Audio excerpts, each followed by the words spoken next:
So I'm David SEITZ. I have been at U of T in some capacity since 2010. I came here to do my master's in human geography and women and gender studies in 2010, and then I stayed to do my PhD in human geography, women and gender studies, and sexual diversity studies, which I finished in 2015.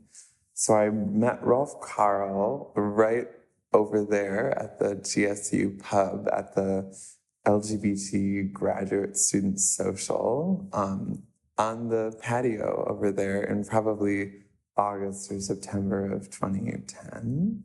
And he said, what did he say? He said, I was drinking white wine, and he said, oh, that's very gay of you. And I thought that was funny. And so then he told me about QR. And so I think I went to a few events my first year.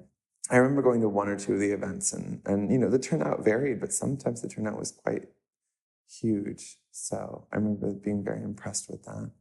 And I also think there's really nothing like it in the city. We were privileging a really specific intersection that often gets overlooked.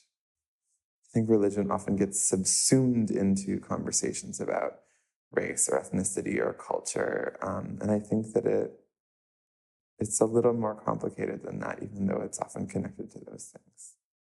I thought the Queer Spirits Film Festival was a really neat idea. I mean, I think that people are really, really hungry to have conversations about the intersection of faith and sexuality, but some of them would rather watch other people have those conversations or rather watch a movie that refracts some particular instance of that intersection. I think there's something about the kind of light touch of going to a film screening, like getting a large audience of people together who might not all want to talk, but all want to listen and watch, that I think is important. I think it's certainly important at,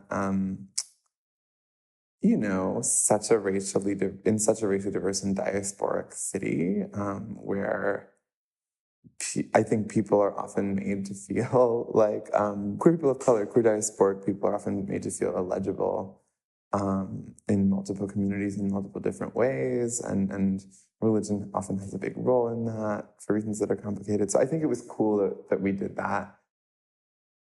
I mean, I remember fragmented things, like how a particular lentil soup tasted at a particular discussion group meeting. I remember, this is my thing with vegetarian food in general, is I'm an omnivore, but I like meat. And so I remember thinking oh, this soup isn't that filling, but it doesn't matter because I'm enjoying myself watching this conversation happen. It was funny because we were all sitting in a circle in these tiny desks. And I think there were those stupid desks that are attached to the chairs, which are just those are infantilizing when you have to sit in them in grade 3, much less when you're studying for your master's in theology. A lot of the rooms that we have ended up in are, it's not posh, right? It's not well, first of all, this work is always kind of neglected, but the fact that it's in a space that's a basement or in these crappy little desk chair things, it doesn't matter because it's the substance of the conversation that matters. It's not if you actually want to have a challenging conversation about it, you're going to have to really fight to make space for that. One thing that's always kind of struck me about QR is the difference that faith makes. And so what I mean by that is Rolf Karl has always said that there's a lot of students who will come to the one support group that he does around the intersection of queer and Christian, who would never probably access any other LGBT sort of social service in the city, and a lot of them are people of color, right? A lot of them are East Asian in particular, right? And, they're not going to go to the sort of secular, out and proud, where they are going to go to kind of work through what this means for them and figure out how to synthesize or integrate these identities is, QR. That to me, I think is really, really powerful and really, really important. Not just that people have that, but that queer movements can question the taken for granted status of religion as this bad thing.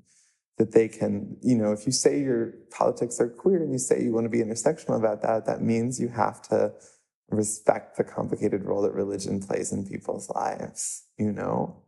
And dismissing it as just a legacy of US evangelism or colonialism doesn't really cut it, because if that's what people are attached to, then that's how people need to be reached in order to feel whole, in order to grow, in order to move through life. And I do think a lot of the story of QR is that of like lemons to lemonade. And there's like a very kind of Marxist part of me that's like, well, we shouldn't be praising resilience because that just naturalizes the whole structure. You know what I mean?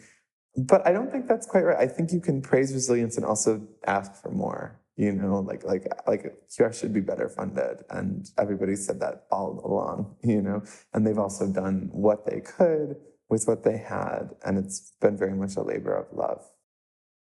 I feel like my answers are more analytical than they are visceral, but maybe I'm giving you something that is helpful or interesting.